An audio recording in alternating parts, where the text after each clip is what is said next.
Hi, welcome to video number 2. I'm going to show you in this video how to download and set up your own 30 minutes earlier app. So if you also want to join in and waking up 30 minutes earlier in order to get a little bit of time to do some exercise or some stretching or something, and then you can track your own metrics. I have actually made a copy of this code available on GitHub. And so now you can actually download the files necessary for the application in order to use this application yourself.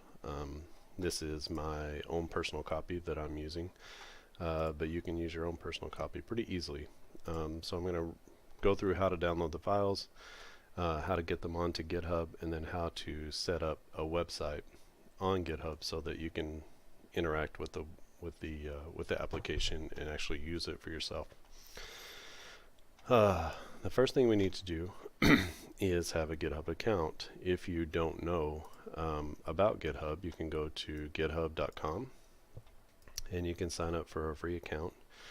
And once you sign in and then come into the initial page is going to look like this. You won't have any repositories. So we'll need to create a new repository. So just click the green button. And then we need to give our repository a name. You can call it whatever you want.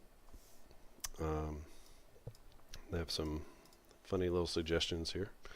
But I'm going to call this the 30 minute earlier demo. Okay, we'll just call it that. So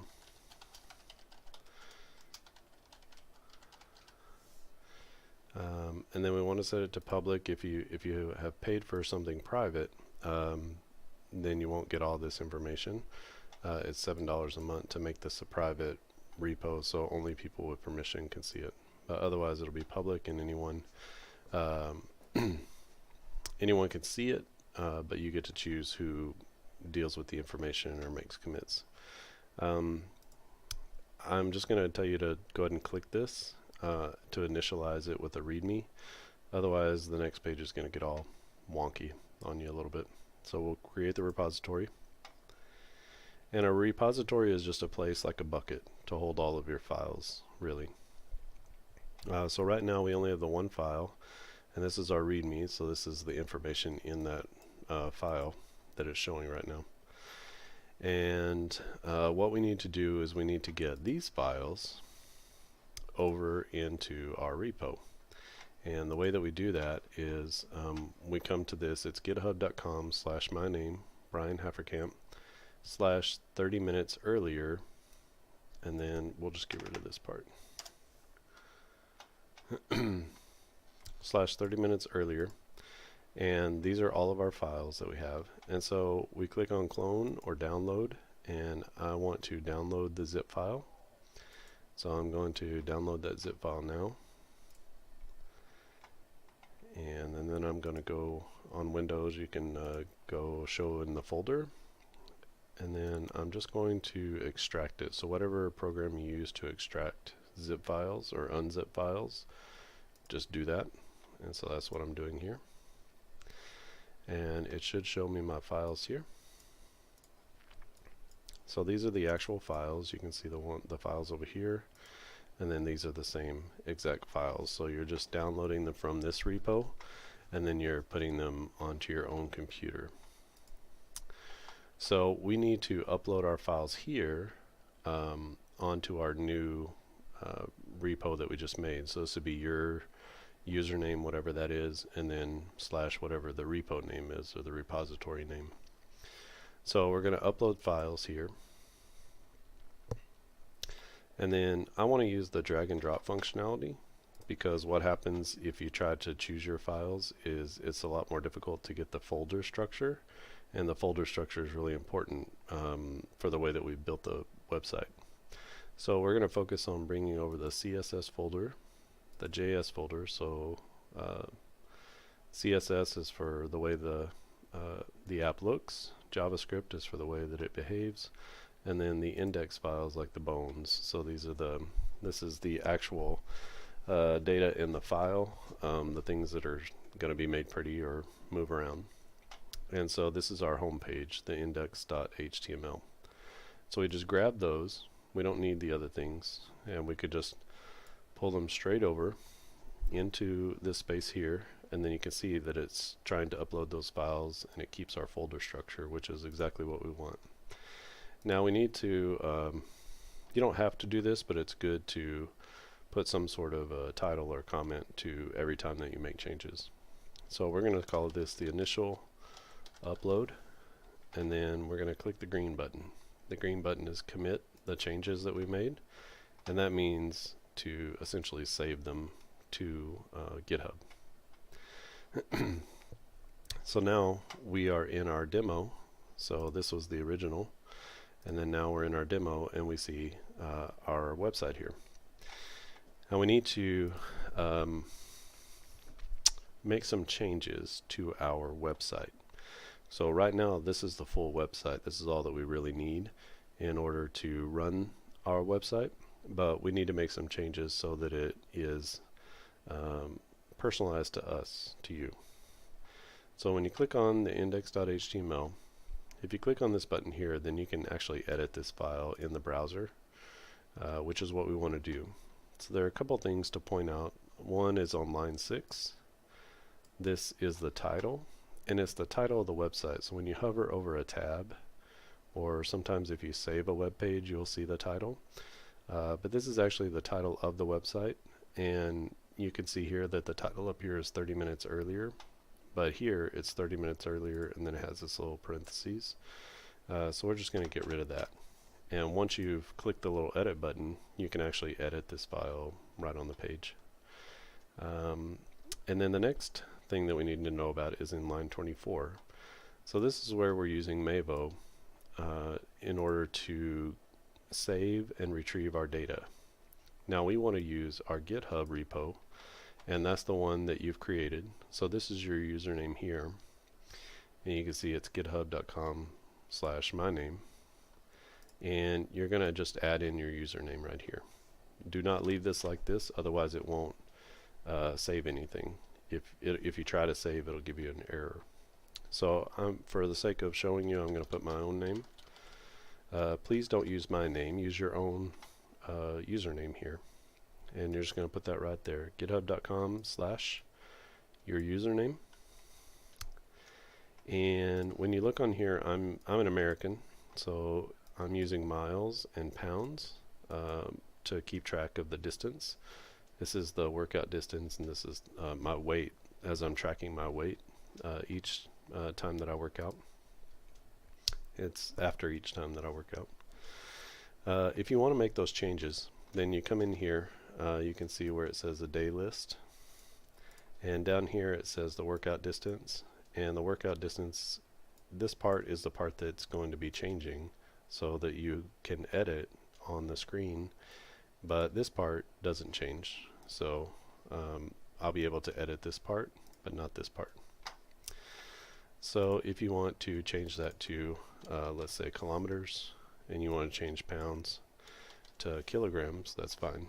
And then what will happen is this will just show as kilometers, and this will show as kilograms. I don't want to do that. I want to leave it like here, but just wanted to show you that that option is available. And last, you can put your own story in here. The story section is up here. If you click on this, then it shows you, you know, just kind of, you can write a little bit about what you're trying to do or your goals, or I have my goals down here, and just something to let others know, or maybe even some inspirational quote just to remind you why you're doing this or what you're doing. Whatever you want to put there is fine. Just make sure that whatever text you want to show goes between these two tags here. So the first tag doesn't have a slash, and the second tag does have a slash. But anything you put in between those P's is going to be a paragraph. So if you wanted multiple paragraphs, you would just copy and paste another paragraph and then type whatever you're going to put in there. So that's setting your own story.